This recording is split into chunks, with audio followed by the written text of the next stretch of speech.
ओम नमो भगवते वासुदेवाय। ज्येष्ठ मास के कृष्ण पक्ष में आती है अपरा एकादशी। ये एकादशी मनुष्य के बड़े से बड़े पापों का नाश कर देती है।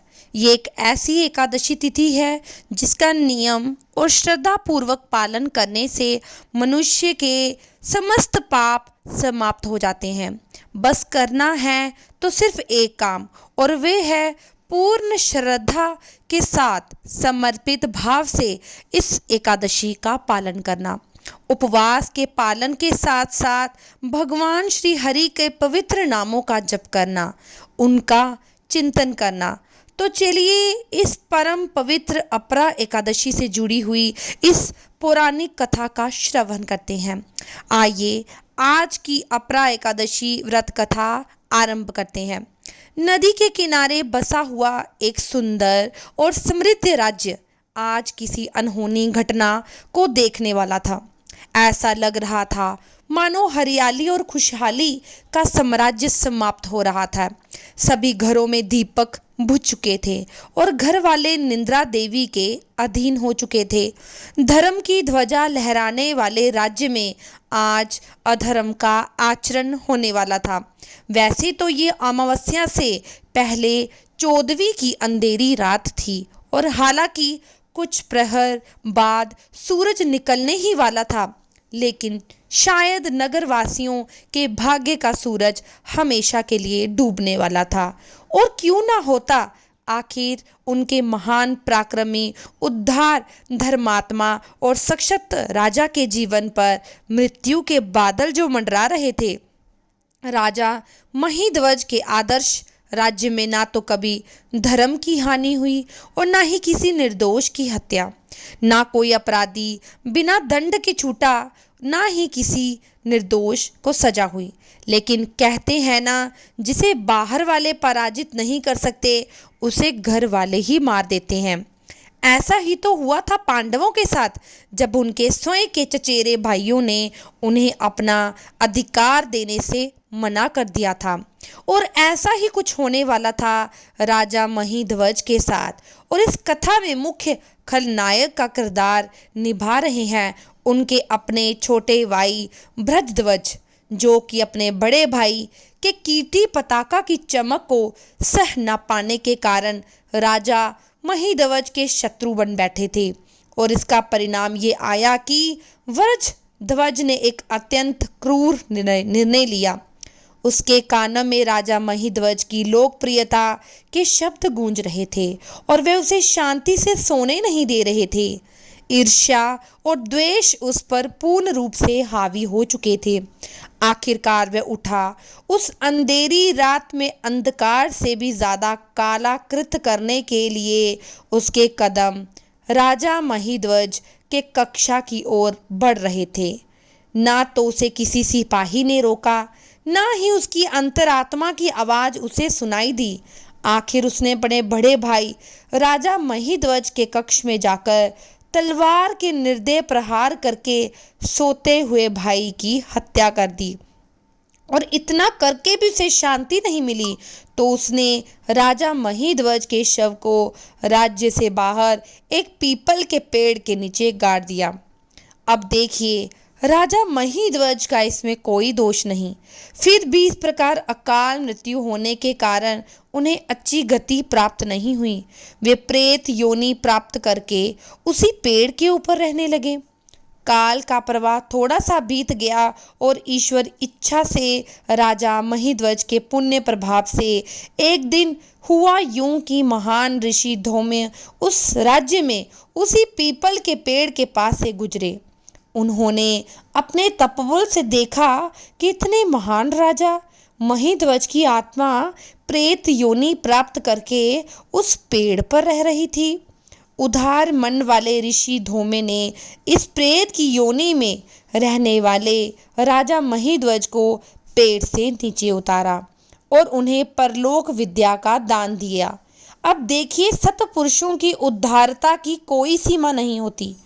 उनकी करुणा का सागर सबके लिए एक समान रूप से बहता है। तो बस ऋषि धौम्य ने भी राजा को इस प्रेत योनि से मुक्ति प्रदान करने के लिए अपरा एकादशी का अनुष्ठान किया। इस व्रत के पालन से उन्हें जो पुण्य फल प्राप्त हुआ उसे उन्होंने राजा महीध्वज को प्रदान कर दिया और उसी पुण्य फल के परिणाम स्वरूप राजा महीध्वज को प्रेत योनि से मुक्ति प्राप्त हुई।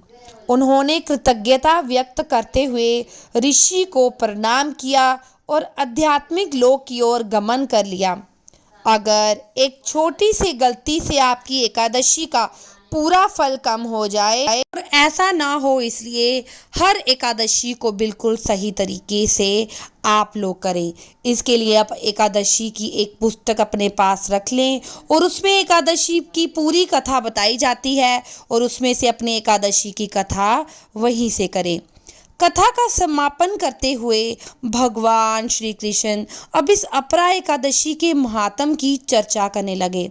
उन्होंने कहा, जो भी इस एकादशी का श्रद्धा और निष्ठा पूर्वक पालन करता है वह अत्यंत सभी पापों, कर्मों जैसे ब्रह्म हत्या से खत्म हो जाता है, गुरुद्रोह इत्यादि से भी वो मुक्त हो जाता है। इतना ही नहीं, इस एकादशी का निष्ठा पूर्वक पालन करने से व्यक्ति को कार्तिक मास में पुष्कर में स्नान करना, काशी में शिवरात्रि का पालन करना, माघ मास में प्रयाग तीर्थ में स्नान करना, गया में पिंडदान देना, स्वर्ण का दान देना, सूर्य ग्रहण के समान कुरुक्षेत्र में स्नान करना, कुंभ में केदारनाथ या बद्रीनाथ के दर्शन करना इत्यादि सभी पुण्य कर्मों से जो फल प्राप्त होते हैं वे सारे पुण्य फल सिर्फ इस अपरा एकादशी का श्रद्धा और नियम पूर्वक पालन करने से मिल जाते हैं। ये व्रत बहुत ही तीक्ष्ण कुल्हाड़ी से पाप वृक्ष को तोड़ देता है, अथवा फिर यह कहो कि हिरण रूपी पापों को भगाने वाला यह सिंह व्रत है। इस व्रत का पालन करने से व्यक्ति को वैकुंठ की प्राप्ति होती है। इतना ही नहीं, अपितु जो व्यक्ति इस अपरा एकादशी की कथा का श्रवण या पठन करता है वो भी सारे पापों से मुक्त हो जाता है। तो इसलिए आज इस कथा का श्रवण करके आपको तो अनंत पुण्य फल की प्राप्ति हो चुकी है। अब आप इसे अपने मित्रों और परिवारजनों तक भी पहुंचाइए, जिससे उनका भी इस एकादशी कथा का श्रवण करके उद्धार हो सके। इस कथा के विषय में ये भी कहा गया है कि इस कथा को एकादशी व्रत पालन के दिन पूर्ण स्वरूप में अवश्य सुनना चाहिए। जो भी व्यक्ति एकादशी का व्रत पालन करता है उसे व्रत धारण करके उपवास के साथ एक आसन पर बैठकर इस कथा का श्रवण अथवा पठन अवश्य करना चाहिए। चलिए अब बात करते हैं एकादशी के दिन हमारे मुख्य कर्तव्य क्या होने चाहिए। एकादशी तिथि का जब जन्म हुआ तब भगवान नारायण ने उसे ये वरदान दिया था कि जो भी व्यक्ति इस व्रत का श्रद्धा और नियम पूर्वक पालन करेगा उसके समस्त पाप कर्मों का नाश होगा, उसे सर्वोच्च आध्यात्मिक फल मिलेगा और यहाँ तक कि उसे वैकुंठ धाम की प्राप्ति होगी। लेकिन यहाँ पर हमें एक बात समझनी चाहिए कि श्रद्धा और नियम पूर्वक एकादशी पालन करने का अर्थ वास्तव में क्या है। देखिए, एकादशी का व्रत जो है वो पालन उसका 3 प्रकार से होता है, मन, वचन और क्रम से। अगर आप इन तीनों में से किसी एक या 2 माध्यम से एकादशी करते हैं तो भी ये व्रत पूर्ण नहीं माना जाएगा।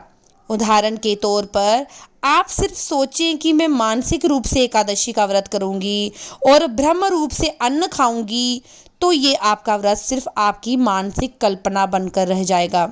दूसरा, अगर आप ब्रह्म रूप से व्रत रखते हैं, उपवास करते हैं, कथा सुनते हैं, लेकिन आपके मन में किसी के प्रति द्वेष है, क्रोध उत्पन्न हो रहा है, अगर आप अपनी वाणी से किसी को भला बुरा कह रहे हैं, किसी की निंदा कर रहे हैं, तब भी आपका व्रत पूर्ण नहीं माना जाएगा। इसलिए एकादशी का व्रत करते समय अपनी मानसिक चेतना का शुद्ध होना आवश्यक है। इसलिए एकादशी के दिन मन को 24 घंटे भगवान श्री हरि के चिंतन में लगाए रखें। बच्चन को उनका हरि नाम जप करने में और कीर्तन करने में लगाएं और क्रम के द्वारा एकादशी का उपवास करें। हरे कृष्ण महामंत्र की माला का जप करें, तुलसी पूजन और भगवान की सेवा करें और इस प्रकार आप मन, वचन और क्रम से एकादशी व्रत का पालन कर सकते हैं। एकादशी का व्रत करना और करवाना ये प्रत्येक सनातन धर्म का पालन करने वाले व्यक्ति का कर्तव्य है। इसलिए मैं यही अनुरोध करती हूँ कि जहाँ तक हमने अपने वैदिक ग्रंथ और शास्त्रों को जितना जाना है उसमें यही बताया गया है कि हमें एकादशी के व्रत को रखना। अगर आपको ये वीडियो अच्छी लगी है तो चैनल को लाइक, शेयर, सब्सक्राइब जरूर करें और इस कथा को दूसरों तक जरूर पहुंचाएं और कमेंट सेक्शन में ओम नमो भगवते वासुदेव अवश्य लिखें।